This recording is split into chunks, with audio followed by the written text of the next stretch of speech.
Hey, everybody, welcome to another Mac to the Future. This is episode number 51, and we just spent, for people that are just joining us or watching this on YouTube, where it'll all be edited out, we were just talking about the storm of the century. Well, actually, it wasn't really so much the storm of the century as the minor blowout that got everybody a day off in the Northern Virginia area. And I've got a couple people here that I just have to say hello to officially, even though I already kind of did. Hi, Nancy Jackson, one of my cousins from the North Carolina area. And, of course, my wonderful and beautiful niece, Michelle. How are you this evening? I hope everything is going just ducky and that you're not having any weather problems. But it is so great that so many people are starting to come in that know me and actually have interactions with me. It's actually a little frightening when you come down to it. It's like, oh, I saw you on Facebook last night, Facebook Live. It's like, no, don't tell me that. You didn't really watch it, did you? Frank, yeah. It's going right now. I don't know why you can't see it.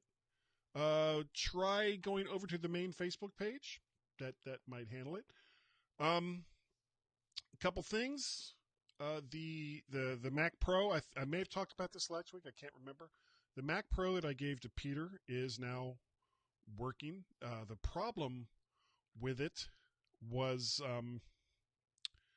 wow. This is so. Now I've been an electronic technician since late 70s, and I didn't find this problem, so I really can't blame the computer repair place that was trying to fix it. As everyone here, or not everyone, but most people know, I've got this 27-inch iMac that I bought mostly so I could do like live casts and stuff. And I gave my old Mac Pro, my 2010 Mac Pro, to my son Peter, and everything just went to complete hell in a handbasket. Couldn't get anything to work. As it turned out, there was nothing wrong with the hard drives. There was nothing wrong with the graphics card. There was nothing wrong with the computer itself. The problem was, for the graphics card, besides fitting into a PCIe slot for that graphics card, there are two cables that connect up to separate power sources on the motherboard directly into the card. And one of them was fine. The other one was kind of messed up, and we got a cable from the place that couldn't fix it. And so everything is just hunky-dory again. And he is delighted. He's got a great working computer now with lots of storage for all of his movie stuff. And that's pretty much all I got to say about that. There's a couple of stories I wanted to go over tonight. One of them, I picked this story up, and I'm gonna let's see. I'm gonna copy this link, and I need to start doing this so that you guys can be on board with what it is I'm talking about.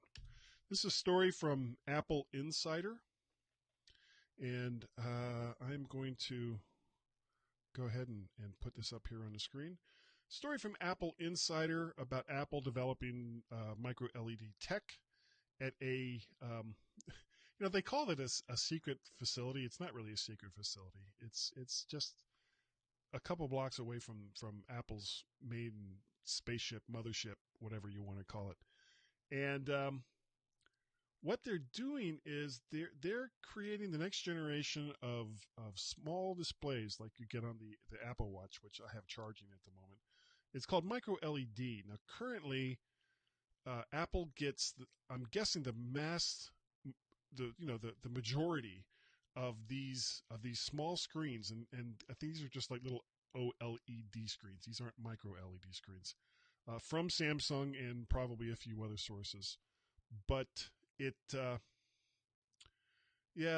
Apple has always kind of liked to develop their own tech for things like this, and then they get somebody else to make it for them. Case in point, their ARM processors for the iPad and the iPhone and the Apple TV and a few other devices that they have.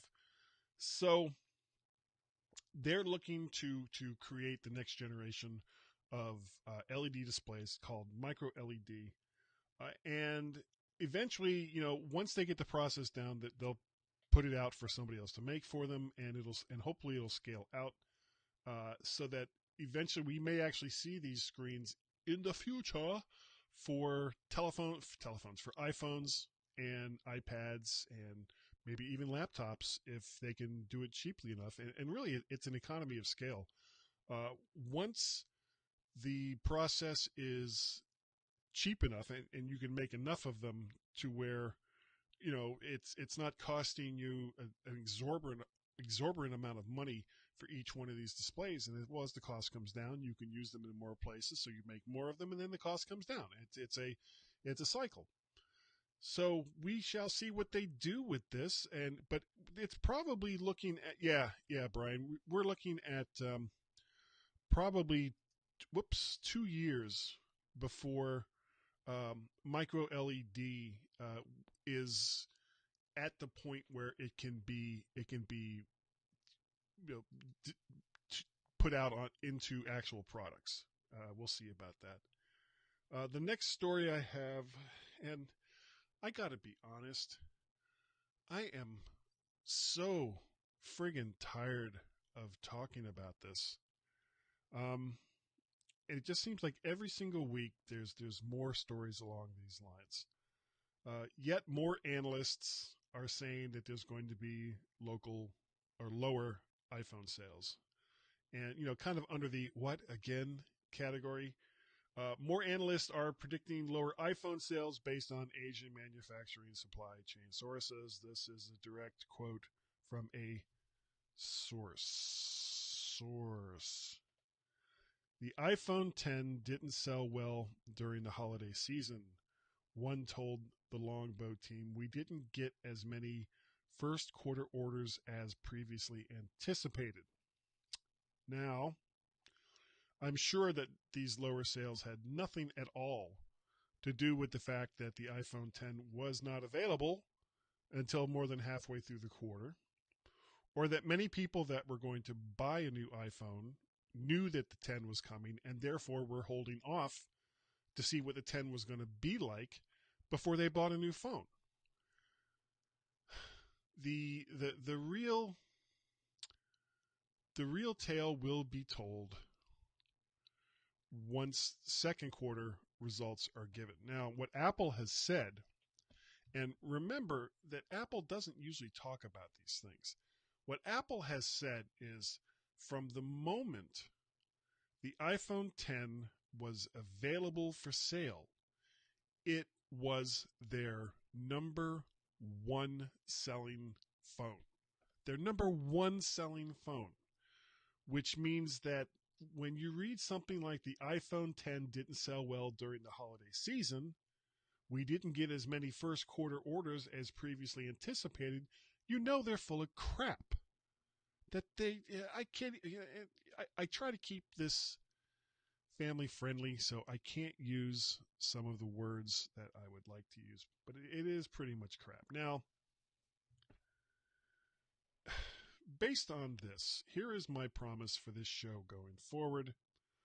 Unless there is significant, provable news, I'm not going to say anything about analysts' iPhone stories anymore. I'm tired of it. It's such complete nonsense, and the people that buy into it, and this is all stock manipulation. This is all to get people to either buy more shares or sell their shares so that somebody, an analyst, not so much analyst, but stockbroker somewhere can make money. And it's BS. So yeah, I'm not going to talk about it anymore. And Frank, you can take that to the bank, sir, or maybe not. Yeah, again, if something, really really big happens, and analysts are involved, then I will talk about it. But just this typical, oh, we didn't sell as many iPhones as we thought because an unnamed Asian manufacturing source, in the mailroom said that we didn't get as many orders. Enough. I'm done with it. You know, but speaking of total BS, this is something else that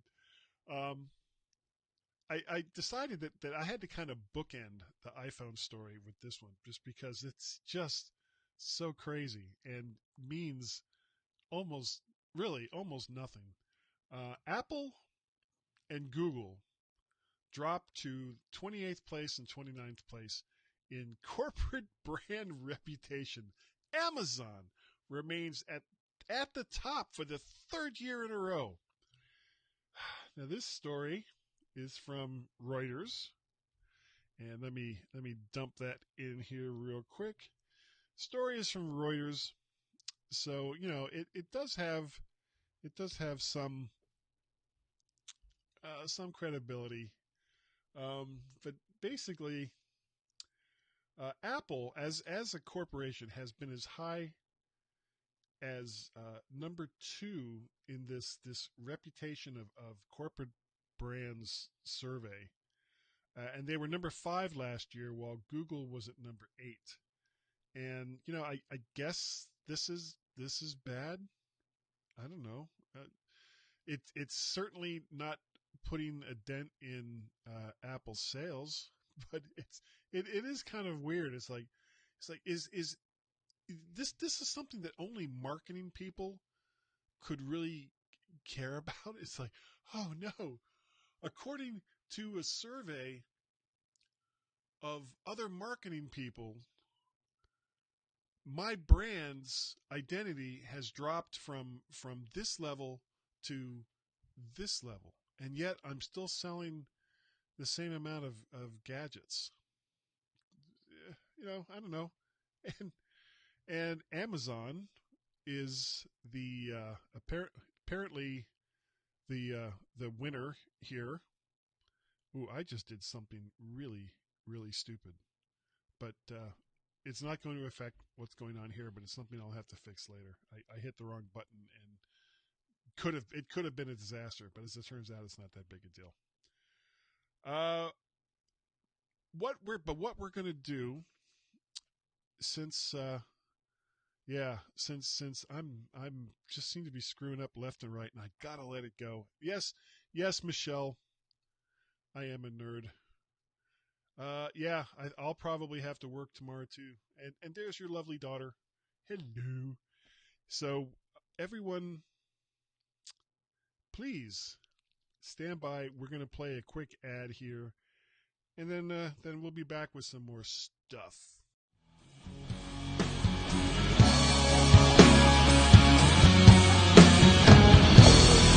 Are you a new Mac user or an old hand?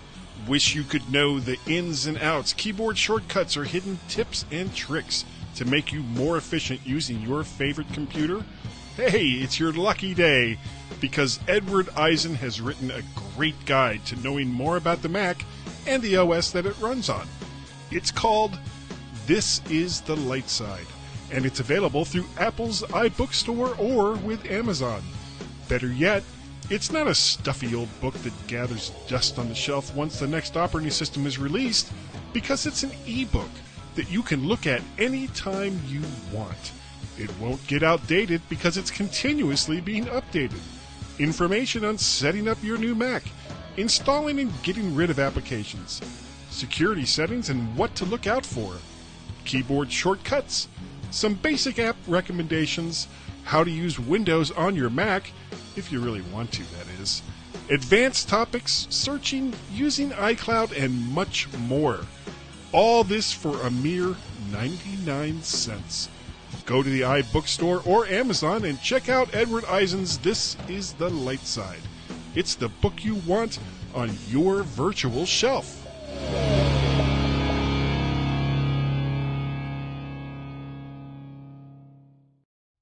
Okay, we are back. I actually had time where I could have fixed what it was I did, but I've had so many weird screw ups with this show over the course of 50 plus shows that I've done, that it's like, okay, you know what? Maybe I should just not do it right now. So I'm not going to.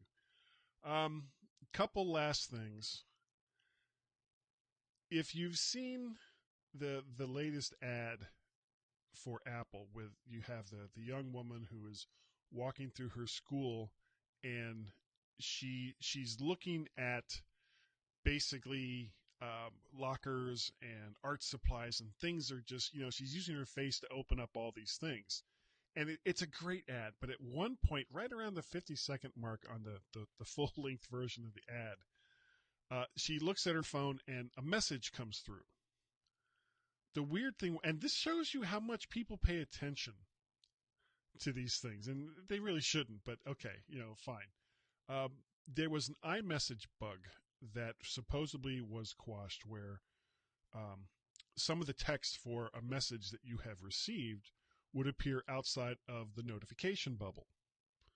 And apparently, they one of the shots that they had of this young woman getting a message from somebody showed the bug. And so, I don't know. It just seems like that. I was reading this, and if you want to read more about it, I'm gonna do a quick copy. Yeah, I'm gonna copy it. I'm gonna post it, and then you guys can just see it right there. And I will. There it is, right there. It's over there on ZD Nut. Yeah. So that's where that is. Um, so weird. The Yeah, it's a feature. Yeah, thanks, Frank. Yeah, it was a feature. The last thing to talk about today, and this is kind of an ongoing story. Facebook is mad at Cambridge Analytica. And I'll tell you why. And this is a story that I got in Forbes. And I'm going to give everyone the link to it right here.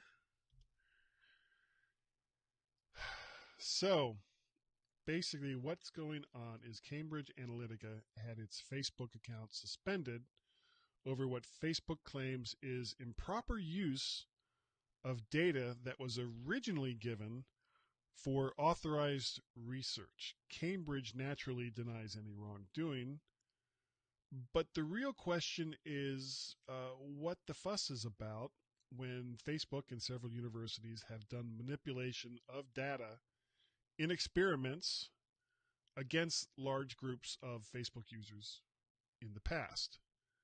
This is known.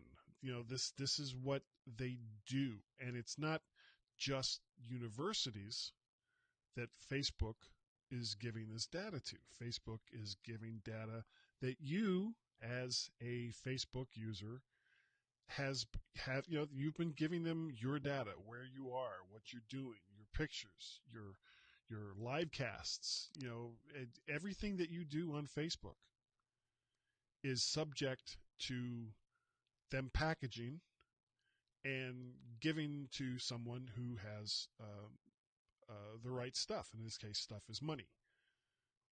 So, and I guess because I've railed against Google for doing the exact same thing, and they do. But I get maybe I'm just getting jaded over these things. Now, the article that I posted to there has a lot more information, and I suggest you go and you check that out. And along with the usual talk of meddling in the 2016 election, but it's all really besides the point. And I posted this on Facebook earlier. When did everyone collectively lose their minds and forget what? And you can get all bent out of shape about Facebook all you want, but they aren't doing anything that Twitter, Snapchat, LinkedIn, pick any free social media service, any of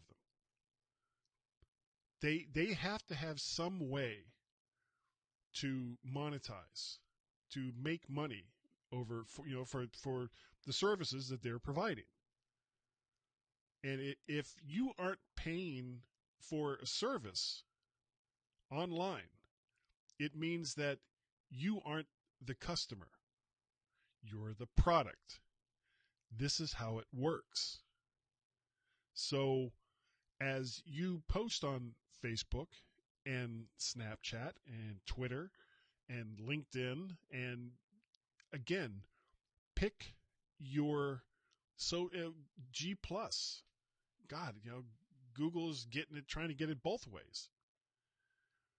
And Apple isn't innocent in this, is they do the same thing, but in a different way. Whereas the data that Apple is giving to advertisers and things along those lines aren't specific to the users that are being served by Apple's services.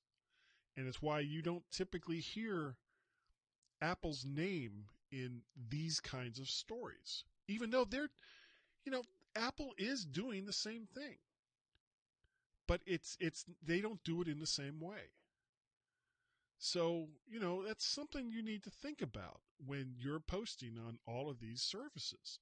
But the problem is, how do you get away from it? There's Frank Petrie was just saying this. I'm going to put this up here. Some days he feels like abandoning social media. The problem is everyone is using social media. It's why people don't send letters anymore. It's why people don't call each other on the telephone anymore, or all of the various ways that people used to connect as little as 10 years ago. Social media has become the means of communication, for better or for worse, for the entire world. Facebook has nearly 1/4 of the population of the planet. Think about that. 1/4 of the population of the planet on their service. It's a free service. Free to you, not free to the people that they serve data up to. But this is the price that you pay for using these kinds of services. So if somebody can come up with a paid service and reasonably priced that all of your friends are on, then you know what? Sign me up. But because so many people aren't willing to pay for a service like that, you'll never get the mass acceptance that you get with Twitter and Facebook and Snapchat and so many of these other services. That's, this is where we are. This is how, this data is God, I'm trying to say this without sounding like super paranoid.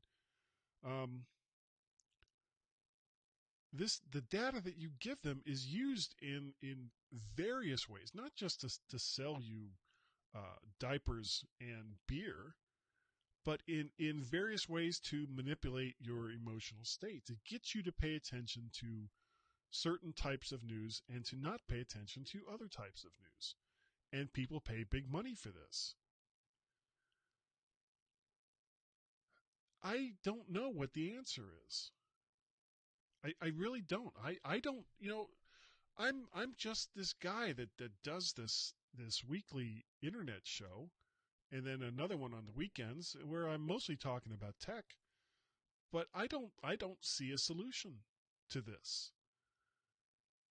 But however, just because I don't see a solution doesn't mean that I don't pay attention to it. It doesn't mean that I don't understand it. The thing you have to remember about all of these services is it worth the convenience factor over paying money? And for most people, the answer is yes. They either don't care or don't understand it, or allow themselves to get into an outraged uproar every time a story like this breaks. Mark Zuckerberg, creator of Facebook, is now on an apology tour for this.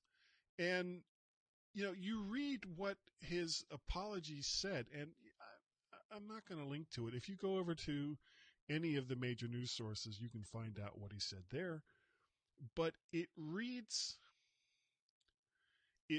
like lawyers that have been paying attention to what worked and what didn't work for certain social media campaigns against certain individuals that have happened over the last year or so. And that's and to me, it doesn't come across as genuine. It comes across as you know this me saying these things is going to generate the most sympathy, the most sympathetic outcome of this huge screw up, or at least what everybody sees as a screw up, but what I see as just it's business as usual for all these social media services. It's business as usual. There's nothing unusual about what happened. Absolutely nothing. This is the way it works. You have to decide whether it's worth it for you. It's Facebook. It's Twitter. Can you get by without Facebook, without Twitter, without Snapchat, without LinkedIn, without all of these different services that you connect to and connect with other people? Are you willing to go back to writing letters, using the phone? Because that's right now, those are the options. Nobody's going to come out with a paid service that is going to be sufficient for the mass majority of the people that want to use a service like that. Nobody's going to do it because there's no money in it as a paid service. So that's my 2 cents. Now, on to something a little less grim. God, I'm friggin' lecturing tonight. I hate that. Macstock 2018, July 21st and 22nd, Woodstock, Illinois. This is going to be such a good time. And every single year that I've gone to Macstock, and this is my 4th year in a row, and of course it's only been around for 3 years so far, I've had a better and better time each time I've gone. The very first year, I finally got to meet Gazmaz, who I'd been doing the MyMac podcast with for like 5 or 6 years at that point. But you basically have a core group of 150 to 200 people that gather in this one place. And it's just so wonderful. This is what it was like at the Macworld Expo for the people that weren't walking the show floors, that were just there to get with the community, because that's what Macstock is all about. It's about community. So July 21st and 22nd, this is a Saturday and a Sunday, Woodstock, Illinois, about an hour away from Chicago. And if you can't get to Chicago from where you are, then you need to move, because you can get to Chicago from almost anywhere. And it's almost always direct flight. From wherever you are, Chicago. Bang, there you're there. There's going to be a Friday night gathering with all the speakers. And if you get the weekend pass, you're invited to that. Then, of course, there's the Saturday and Sunday sessions with great speakers. We've got Dr. Mac Bob Levitas as the keynote speaker this year. And if you've never attended a gathering with Bob Levitas, you haven't lived. He's so funny, engaging, and entertaining. It's going to be great. Saturday night, you've got the Midwest Mac Roundup Barbecue Game Show. I don't really know exactly what Barry has in mind for Saturday night, but it's gonna be a lot of fun. Whatever. Last year they had a live band that did like 60s and 70s and 80s, all the classics from that, and it was, oh god, it was so much fun. And it was right on the square, the Woodstock Square, where they filmed most of the outdoor scenes for Groundhog's Day, the Bill Murray movie. So much fun.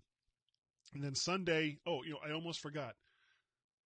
Saturday, the last event of Macstock for the day, not counting the Midwest Mac thing. Tim Robertson of TechFan and myself, from, of course, Mac to the Future and the MyMac.com podcast, we're doing the MyMac Game Show quiz, and we're switching it up a little bit this year. And depending on how many other people we can get involved, it's going to kind of determine how the game is going to work. But it's it's really going to be wild. If you can go, you don't want to miss it. That alone is going to be worth going. There's going to be prizes, and it's just going to be so much fun. Sunday, there's more speakers. I'm going to have my mobile podcasting kit, so I'll be making podcasts. I'm sure there'll be other people there that'll be using that gear to make their own podcasts. And the nice thing about Macstock, as compared to so many other conferences, is that I can't think of a single speaker that you can't walk up to and just engage in a conversation. Well, except for me, of course, because I'm so very, very important. No, you can come up and say anything you want to me. I don't care. But the cost of the conference is something that's also a plus. Most of the conferences that you go to that are like this are hundreds and hundreds and hundreds of dollars. And then you throw in airfare and all the rest. It's a pain in the ass. Macstock Conference and Expo, if you get your weekend ticket now or close to now, can cost you as little as $169. That's for the entire weekend. $169. Normal cost is going to be $249. So if you wait too long, it's going to be much more expensive. So there's the early bird discount that's going on right now till the end of the month.